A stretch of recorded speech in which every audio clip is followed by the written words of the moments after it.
Hey, I'm Blake. This is my YouTube channel where I mean, if you scroll through my videos, I sing every now and again, but I'd like to take to YouTube to talk about my ADHD ramblings where I just think a lot and I feel like maybe some people out there would benefit from it, but I'll just get into it. So in this video, I'm going to be reciting a message that I sent to a now ex-friend. So I am basically reading a breakup message to you. I'm also going to be reading all of the things I want to preface instead of saying it all off the top of my head, because writing everything out is one of the only ways my ADHD will let me take the wheel. So I've organized my thoughts in a straightforwardly absorbable way so that y'all aren't left with a bunch of rambling, and I'm satisfied knowing I made all the points I wanted to make. So my hope for this video is that it gets to somebody that's going through the same, similar, or at least a situation in which this advice, per se, it's not technically advice, but anyway, applies to them in a helpful manner, whether it has to do with a person, job, or situation, whatnot. I was generally very weary. This has been sitting for months now. I was generally weary about posting this because not only is it quite an interpersonal topic, but as I said, I am reading a message I actually sent to someone, and I was afraid it would be inappropriate to post simply based off of that. But I recently, and I mean, again, this has been sitting for months now, so I digress. I recently found out that the person I sent it to didn't even read it, and it was actually having other people read it for them, not to them, for them. And I'm not sure if it was like, is it so bad that like I really need to read it, as in they were showing it to the person being like, is it that bad, like that I actually need to like deal with it head on, if that makes sense? Or what the point of that was. But I'm assuming they're afraid to read it, showing they were really just afraid of getting into deeply vulnerable conversations, because anytime I've sent a long message, really to anybody, usually, it has been over something very emotionally vulnerable or very emotionally personal and pertaining to an issue needing to be resolved between us. Whether that involved them making some changes or me just clarifying any changed attitudes and whatnot from my part, so that they're not left confused to the sudden change in my behavior without any explanation. But I can totally sympathize with not wanting to deal with a situation that is very emotionally nuanced and maybe not the most pleasant to experience, but upon finding out this information, honestly, even just setting aside the fact that they read it to people who have no context about our situation, the fact that they didn't even take the time to read it deeply upset me. I was mostly sad, disillusioned, and had this almost lost feeling within how I felt about the situation. But I asked myself why? Why was I sad? And I suppose it's partially because although this is a breakup message, I did give this person an out of what I'll call Blake jail. Which is when someone has little to no access to me. I gave an opportunity to reconcile if that was something they wanted. You'll see what I mean some more when I read the end of the message, but despite being a breakup message, I still feel a deep spiritual connection with this particular person. So if they could bring the material aspects of our connection to the table, although it wouldn't be immediate, I was open to reconsidering a reunification. We click like no other when it comes to the spiritual and energetic vibe. I felt like I had met a long-lost piece of my soul as we spent more time together. I've truly never felt so at home within someone else in my life, but this person lacked the 3D necessities of being emotionally and mentally stable enough to bring forth the necessary balance needed to make a connection as deeply nuanced as ours to function. To put it simply, I need this person to put in their side of the work in order for us to be more than acquaintances.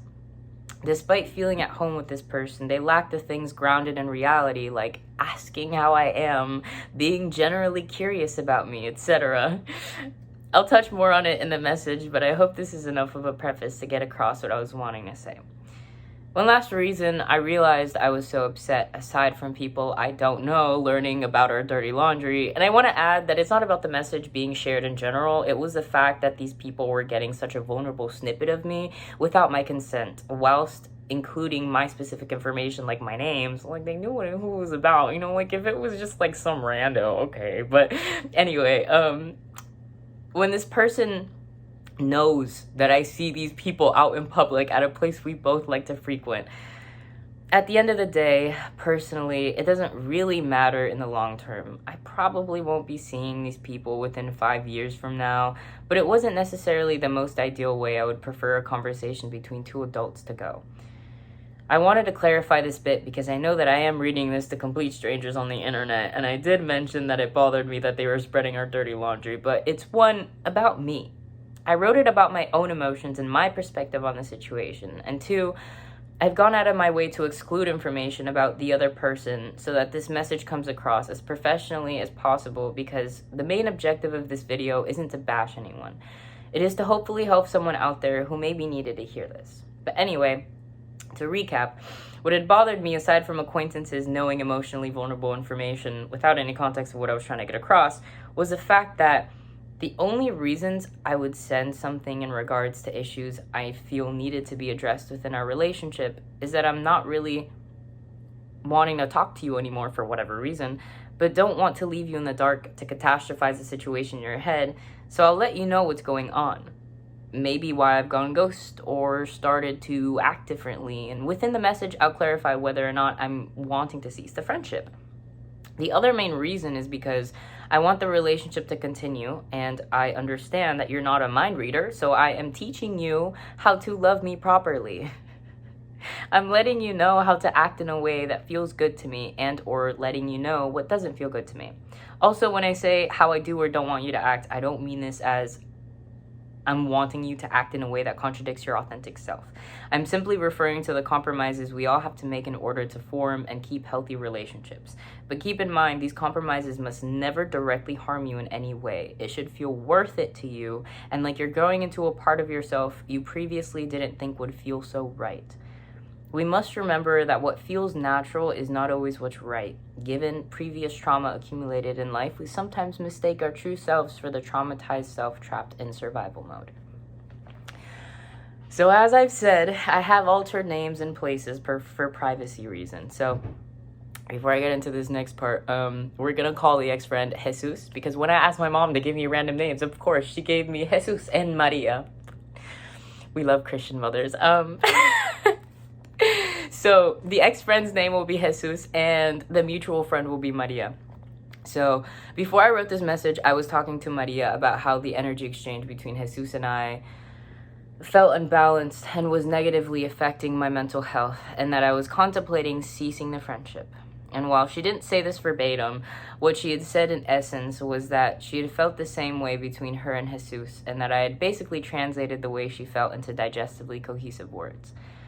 Also, earlier, I had said advice in quotations because I'm not necessarily giving advice in the message that I'm reading to you, but I think that there are some heartfelt points I make here that could possibly or hopefully help you understand what you're going through from a more logical perspective.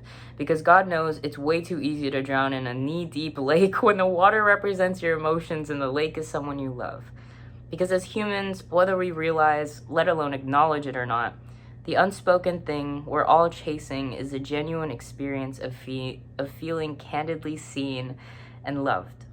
Not despite of it, rather, loved to a more profoundly passionate degree because of our authenticity and our willingness to unapologetically allow another to see it. So that is my preface. I will now get into the message that I sent this person. Okay, so I had meant to take out this first sentence out, but I had flipped the coin. I was like, should I send it? Should I not send it? Because I was overthinking it in the moment, and I forgot to take out this first sentence. But honestly, I'm kind of glad. It almost makes it feel more poetic. Anyway, I don't know. I think it's a nice start to it. But I started it with message to the relationship plan I've spent way too much time on without any genuine deep reciprocation. I'm pretty proud of that one. Okay, but anyway. I've kept telling myself that I would never do it again, but I tend to forget, or it seems I failed to remind myself that I love so deeply, trust so faithfully, love so loyally, and at times blindly, that I let myself sink into another hole of disappointment. Not to say you are a disappointment, rather the illusions I was living in are now falling apart, and I'm just now seeing the reality of what plant I have grown. rather than solely living in my hopes for what it could be. And it is nowhere near what I thought it was. Unfortunately, I've only recently begun to put thought into what our friendship has truly brought into my life. Although I've had the honor of dancing in energies with you that I previously never knew existed within this reality, I've failed to take a look at what was foundationally missing within our relationship, which is something you should always be asking yourself, even if it's the best and least tumultuous relationship you've ever been in. I see relationships as a plant. We all have one with ourselves, the self-love plant, representing our relationship with ourselves. And we start taking care of a new one every time we meet someone new, if you see them more than once. Not all of them have as many investments from either side's part, like if it's an acquaintance, but it is a relationship plant nonetheless. I always say, if it's not adding to your life, it's subtracting. And yes, that includes neutralities, because by giving energy to something that is neutral, you're taking energy resources away from areas in your life that could be adding to you. So technically, from a logical standpoint, when giving energy to a relationship plant that isn't your self-love plant, you're taking energy away from yourself by giving it to someone else. With this in mind, it may seem as though every relationship is taking from you, which to some degree is true, but the thing is, I've learned that when you're paying attention, learning to love others helps you learn and hopefully with time, master loving yourself. While spending or investing time with or into other people, situations, conversations, etc., you learn to give that relationship plant nutrients that you never knew existed. Or sometimes you know about them, but they're just nutrients you never went out of your way to give to yourself. You'd seen the nutrient bag before, but were unfamiliar with the process of successfully using them to help your own plant. Because we may know how to help ourselves into or out of a situation, but we don't often sit down with ourselves and spend time thinking of logical solutions and action plans. That's because we're not taught this as a normacy to be successfully human. Instead, being taught to forgive and forget and work to the bone, both implying you shouldn't question the necessity of the emotional, mental, or physical anguish you're going through because, as they say, life is hard anyway. But as I've gathered some life experience and thought about this subject, I've come to realize that this whole ideology of pushing through pain until there's so much pain you can't tell what's you and what's the pain is fundamentally messed up. There are going to be things in life that are going to be hard, but they don't always need to break you. Now that I've laid the foundation of this message down, I'll begin the real reason for this Bible-length message I'm sending you. Going off of what I mentioned in the beginning, I've been investing more time into thinking about what our relationship plant brings into my life. And I'd like to mention again that I've experienced feelings, physical, spiritual, emotional, mental, etc., and new states of being that I never have until you entered my life. Not only have you impacted me directly, like moments when you felt like the home I never had, and I felt like I could unapologetically be a 5-year-old and be met with someone who could comfortably reciprocate that, but as well as indirectly. Like when you would shame yourself for eating because now you can't wear a crop top because you were bloated. I remember saying, wow, it's crazy what happens when you take care of your body. And in that moment, I highlighted the mental note to myself that I deserve the same kind of passionate love I give to you, and to actually go out of my way to give it to myself. Because I would do the same thing, belittling my self-worth and ability to do things that made me happy, all because I didn't look like the glamorized anorexia the magazines would so gloriously praise. Loving and being there for you has helped me teach myself how to love myself in ways I never knew I could.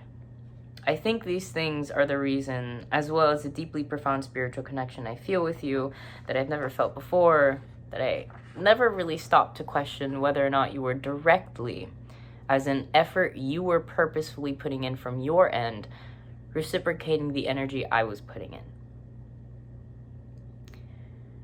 One of the first times I think I ever put any kind of thought into whether or not our platonic relationship dynamic felt balanced.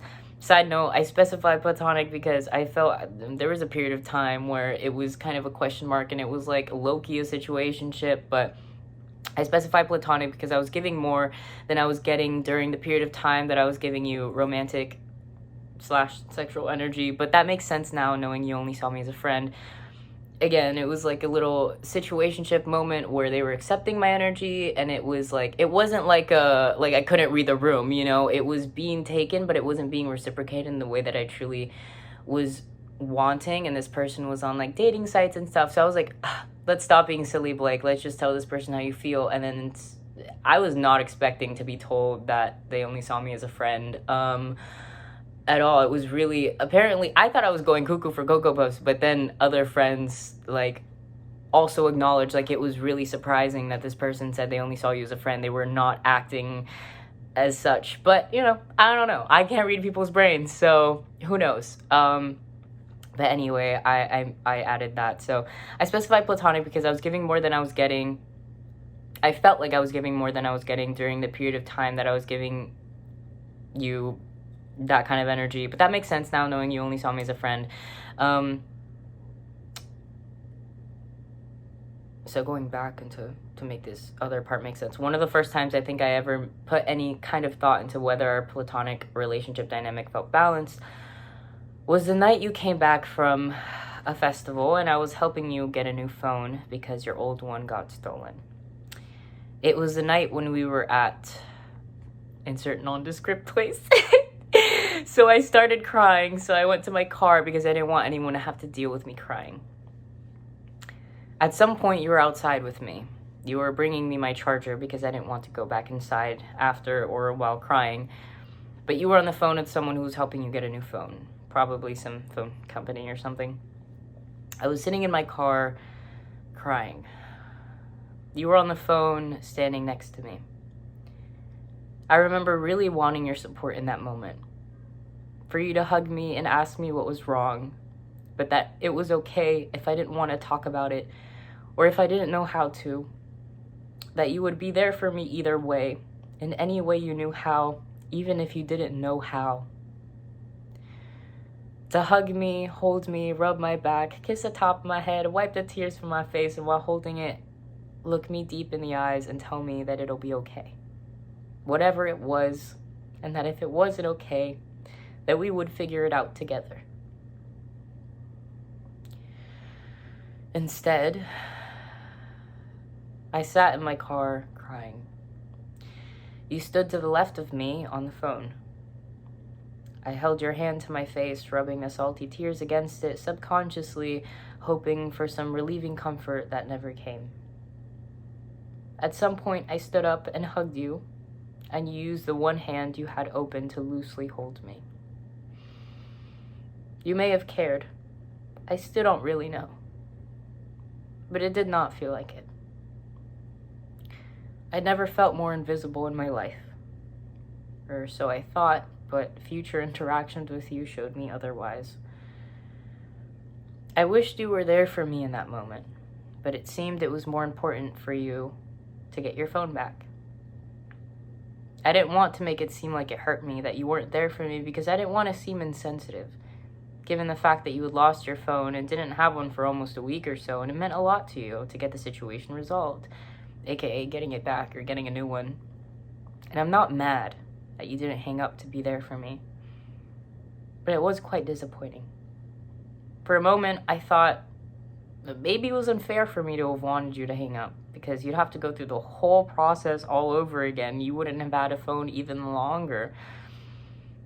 But I learned from someone that if I could provide it, it's not unfair to expect it back.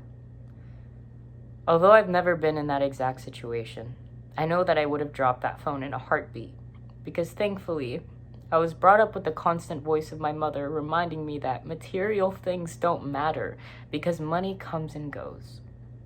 One day you could have it all, and the next day you can end up without a single pair of shoes to your name. I learned that if money, material things, is where I looked for happiness and fulfillment, I'll always be poor. This is why I think that if placed into the same situation, I would have reacted very differently. And I don't mean to make it seem as though I'm better than you by saying that I would have been there for you even though you weren't there for me. My point of sharing all of that was to explain how I figured out that I can't accept your reaction to my vulnerability as acceptable if we're going to be friends or anything of importance in each other's lives. And although I don't know if I'll ever have the honor of raising human children, I need to be an example to them by being someone who does not settle for less. And hopefully on the way, I'll be able to inspire those around me to do the same. I love being there for people and listening to their troubles. It gives me a sense of fulfillment to help lift at least some of the weight of life's poop and help you let it go, or at least hold it with you for a little while. But when it comes to the committed intensity of energy that I provide to my close friendships, or relationships in general, that is a very non-expendable energy that I need back. We've agreed to grow a plant together. You'll bring the sun and some nutrients, and I'll bring the water and other nutrients. No matter how much water and nutrients I drown this plant in, it's fated to a slow and torturous death because it doesn't have the other foundational necessities. You're always someone I could laugh with and be almost careless in that beautiful, innocently childlike way. But as someone I'm committing vulnerably valuable energy into, I need something deeper than that. I've been thinking about the times I had cried or seemed distraught in front of you and realized that you never had any kind of reaction. You never asked what was wrong or how I was or if there was anything you could do. Any eye contact made toward me was like you saw right through me. You acted as if like absolutely nothing was wrong. And although I noticed in the moment, I'm just now realizing how upset it makes me that a friend I valued so deeply never seemed to care about me when I was upset. Rather, only seemed to take interest in me when it was to their direct benefit, only if it made you happier or if it made you feel better in some way. I started to go deeper into detail in my brain about what else I may have been blind to within our relationship dynamic, and while talking out loud to myself, I went to say, when has he ever asked me about myself? Like, what do you do to make yourself feel at peace? What's your favorite food? What makes you so passionate about music? Or any kind of general knowledge about me? Instead, what came out of my mouth was, when has he ever sat down, looked you in the eyes, and genuinely asked you how you were doing? Even I was surprised at the question that came out of my mouth, but I pondered it a moment. Then I came to the disappointingly sad revelation that in over a whole year of friendship, you've never asked me how I was doing in depth. And then I put in this little insert, Jesus, so the ex-friend, not the mutual friend. So Jesus would ask the casual, how are you? But it was never explored any deeper than, you're good? Okay, cool. Any other time it was mentioned was when it was placed in front of another question to seem polite, like when someone asks, how are you? Yeah, I wanted to ask if you could do blah, blah, blah. You know, if that makes sense. But Jesus would never ask any details about me or how I was doing, so that was just the preface. Like, sure, like you have your every now and again, like, hey, how you been? But whenever people ask you that, 98% of the time, they're not really asking you to like talk about your troubles, you know? So you don't. The only time you really do is when someone's like, okay, but how are you really? You know, like nobody's that happy all the time, you know? But anyway, I digress. I'm just now realizing how surface level our friendship has been. I gave you advice, and I was your home when you forgot how to get to your own. I let you into my figurative home because I cared and loved you, not because I expected it back. But I guess a part of me let you come into my home because somewhere deep inside me, I believed you would do the same for me. I could be the shoulder to cry on for a million strangers and be more than happy if I never got that back. But I gave my energy to you with the intensity of giving to a million strangers, and without any reciprocation, I'm bound to be left exhausted. And unfortunately, I am now left to question the position you hold in my life. I still love you, as I do all of God's children, and I care about your well-being. I know you have so much beautiful potential that is going to take you farther than your child self could have ever dreamed of, since you said you had more of a creative mind back then. But I need to care more about my own contentment and happiness, and I'm still learning how to get better at it each and every day. And I'm nowhere near perfect, but I'm okay with that, as long as I know that I'm trying to do my best to respect, love, and teach myself how to love myself on a constant basis. I now know better, so I need to do better. I now know that I can't constantly be there for someone in their deepest, darkest moments when I know they're never going to give me the same.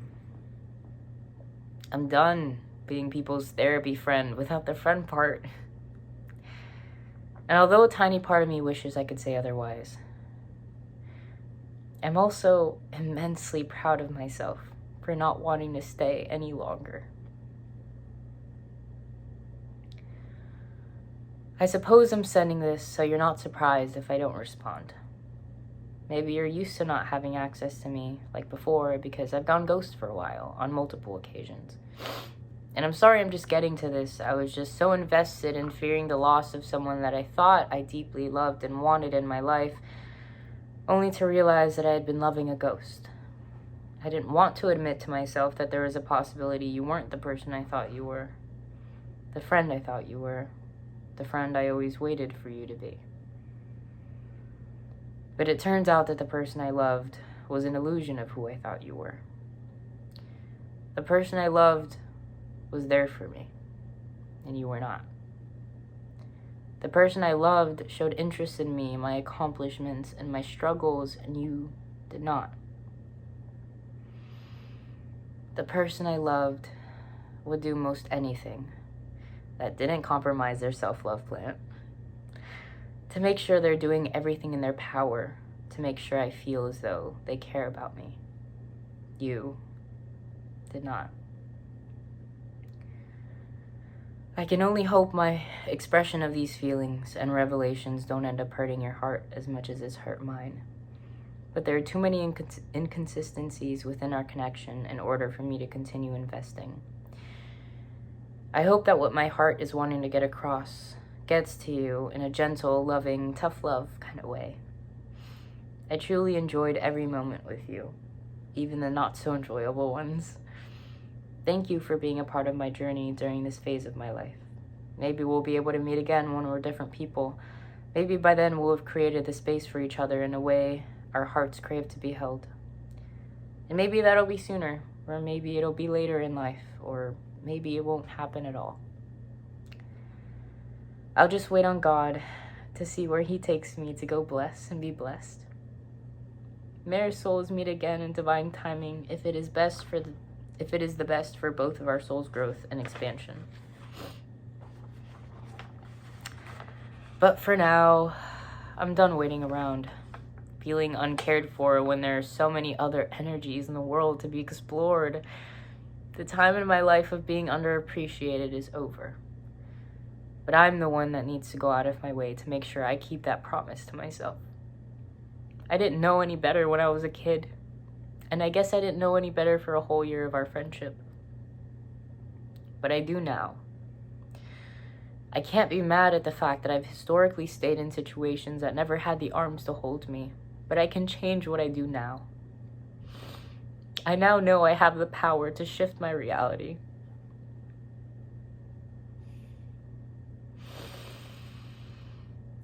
But I also know it won't come by just waiting for it to happen. Waiting for things to magically change. I have to make the change. So I guess this is goodbye, at least for now. Totally feel free to ask questions about anything I sent, if anything was spelled weird or confusing for any reason, or any kind of clarifications with anything I brought up, or to share any comments you may have, etc. I can't promise I'll answer, especially right away.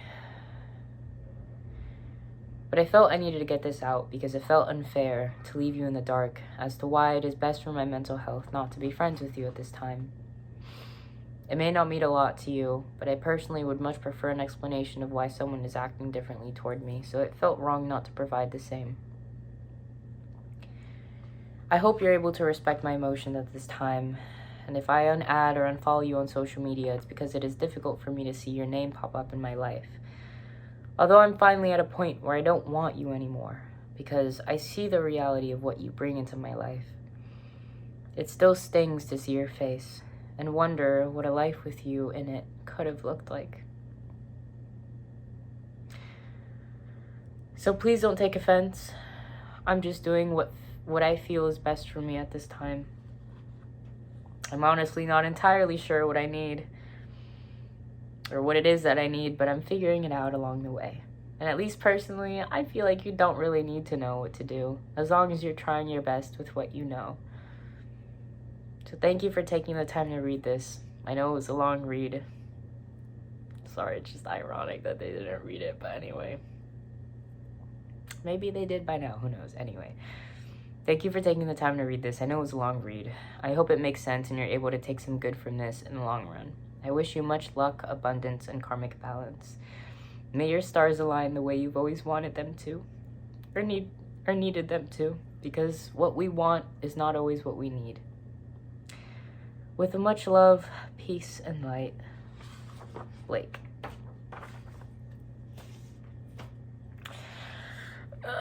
So excuse the little cries here and there. It's still a little... It's nowhere nearly as raw as it was, but...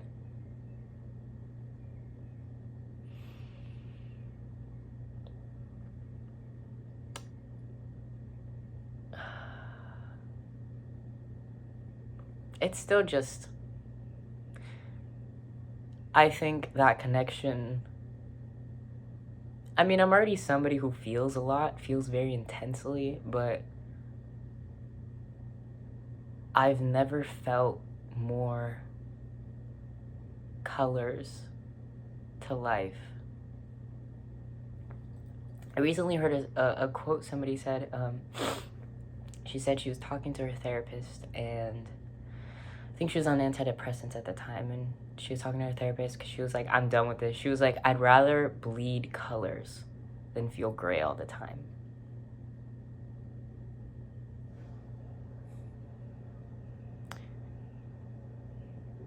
I've gone through a lot in life. Like, I felt a lot, you know, but the colors I've bled with that person,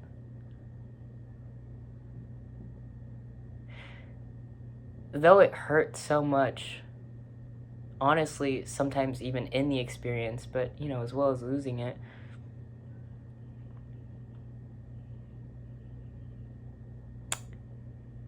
despite it hurt to be in it at times,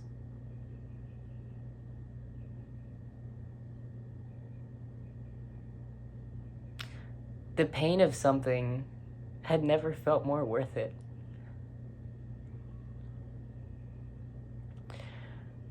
But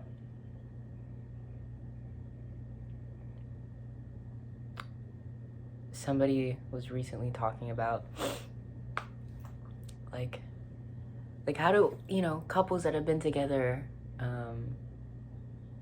just, I mean, they were talking about, you know, romantic couples, but really just anybody in your life. Like, how do you stay together for so long, but you just keep choosing each other? You keep choosing despite how hard it is sometimes. Because sometimes you won't like the person, but you still love them. Some days I don't want to be around my mama. I'm like, yo, get away from me. Like, you're hurting my brain. But I still love that woman. And I know that. I know that the emotions are going to pass or transform into something more beautiful and lighter.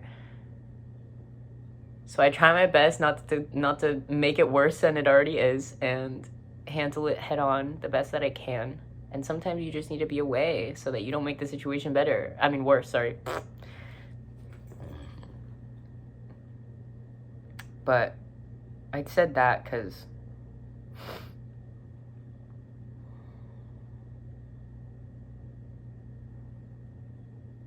me trying to remember what I was trying to say. It was something along the lines of like, I kept choosing this person, but It's not worth it if they don't keep choosing you. And I guess that's what life is. It's giving your best when it feels right. And just accepting that if it doesn't work out, there was something that you needed in that situation to learn, to experience, to feel. And despite it hurting so much, particularly to leave,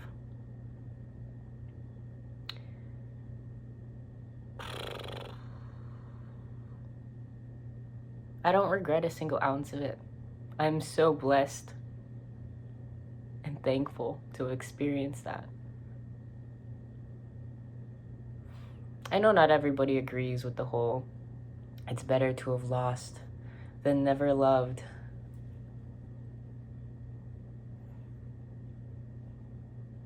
Maybe I'm just weird, but I think I'd rather feel and maybe lose sometimes than to have never felt.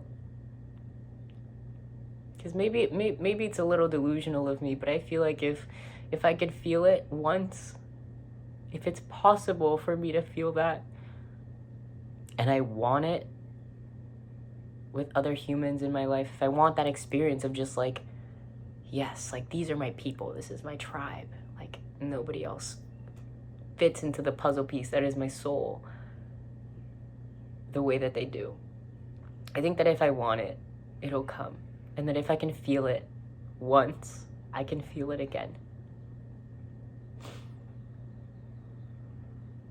God knows if it'll be taken away again, but I know that if it does, I mean, the worst things that have ever happened to me in life have ended up being the biggest blessings that I've ever received, so. And I mean, it's taught me to, focus more on myself and teach myself how to fall back on myself. And it's been great. I guess we'll see, as I said in the message, where God takes me to be blessed and, well, to go bless and be blessed. Yeah, but sorry, the end of this was a little more ADHD tangent-like. I didn't script this end part. I just kind of wanted to add that little bit, but this is normally the part where I would apologize for this video being so long, but you're welcome.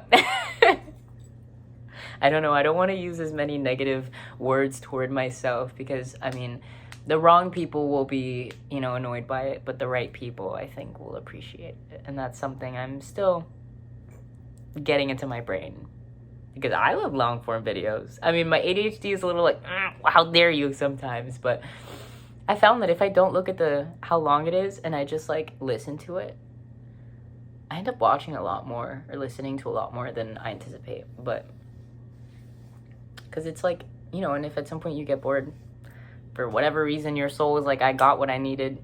If I need it again, I'll come back or it'll pop up again. And if it doesn't, then I'll get my evolution elsewhere, But I hope that made sense. I hope that was digestible. Sorry if there was a here and there and little moments where I trip over my words or whatnot. I was taking really shallow breaths for a fair amount of it, so I was like,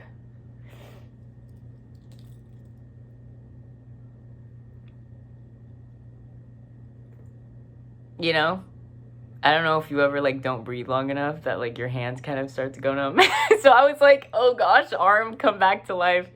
But anyway, I hope you enjoyed that. At the very least, as I said earlier, maybe, I don't know if I said this earlier, but at the very least, something to listen to in the background while you're making popcorn, who knows, or as you're falling asleep, or at most, maybe it'll give you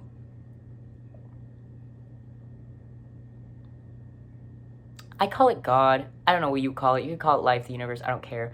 But God knows that it's so much easier. Well, I'll start over here. It's so much harder to give yourself advice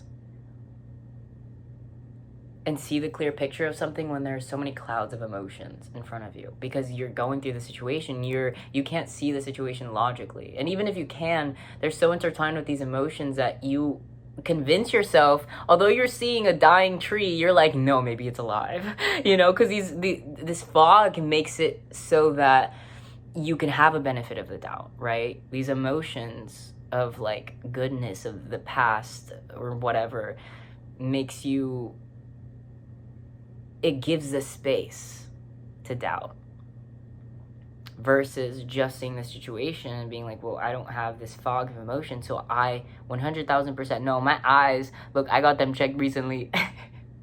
I should get them checked.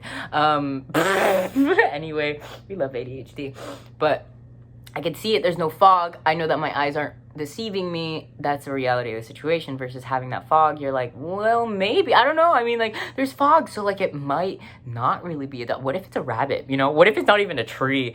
But God understands that it's a lot easier to look at a situation, give advice to something, and then implement it into your own situation. So that's why if you've ever met, like I always say, listen to what you say. I believe we're all channels of the divine, but anything that comes out of your mouth especially, you're literally writing the book of your life. Anytime you say something, it's exactly what you need to hear. A fair amount of time. Maybe it's not always. I don't know. I haven't tested this like 24/7, okay? But you get the gist. Like if you're giving somebody advice, it may not be the same situation. It usually isn't like the same exact situation that's happening, but to some degree, like think about how this advice may resonate to you. And of course, always take what resonates. Don't let it take from you. If it just isn't, like if you're grabbing this advice and you're like, okay, maybe I need to hear this, and you're just trying to find areas that it fits and it just doesn't, let it go. But especially if you're giving people advice over and over and over again, and I'm not even talking about like the same person, I just mean like the same words keep coming out of your mouth, listen to it. How could this apply to your life? And again, if it doesn't, let it go. But try to feel it, like feel into it. You'd be surprised at how often that ends up like you need to hear that yourself to some degree. But yeah, so this is, I guess, me being your little, that friend that like looks at your situation is like, baby, that tree is dying. There's no fog for me, so I can tell you the truth, you know? And I guess I'm a little extra unbiased because I don't know you, you know? I don't know you that closely, so but I would love to, if you guys would like to comment and talk about a situation. I would love to make this YouTube channel a space where people can talk about what they're going through and you know, maybe give each other advice. I want this to be as safe of a space as possible because, I mean, how many places do you really have that? Especially in this Western culture. I'm generalizing, but, you know, you get the gist. Like, it's very normalized in the United States to not talk about your emotions. Like I said earlier, when somebody's like, how are you? They don't really mean it. They're like, they say it because they don't know what else to say. That's what we've all been programmed to say. How are you? You know? We should really just say hi and then leave. I don't know, or just not say anything. Like, if you don't care and you don't want to know, like, don't ask me. I don't know. Maybe it's a me thing, but anyway. I don't think it's just a me thing, but I hope you enjoyed this. I think I'm going to end it here. Yeah. I hope you have a marvelous day. I hope this touched your soul in a way that maybe you needed it to. And if you have a little delusional friend out there, okay, maybe send this to them. Not hating on you for being delusional. Hey, being delusional is great because that just means you have a creative mind. You just gotta learn how to use it in a way that's going to help you, not hurt you all the time. You know, like keeping yourself in poopy situations that never had the arms to hold you.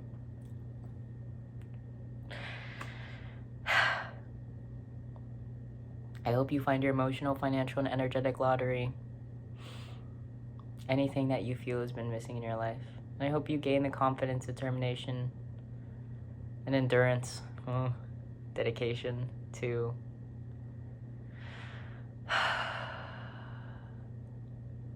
live the life you thought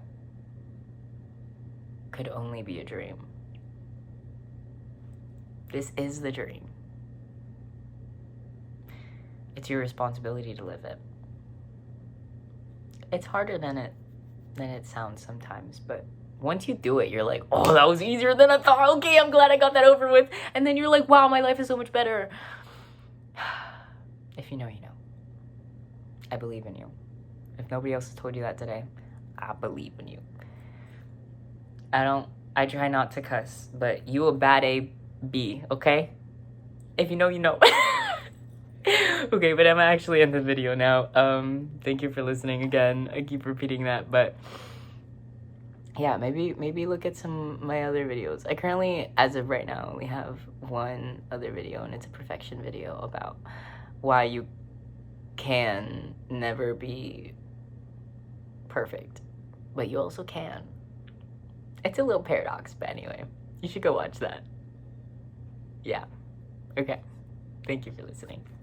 Goodbye.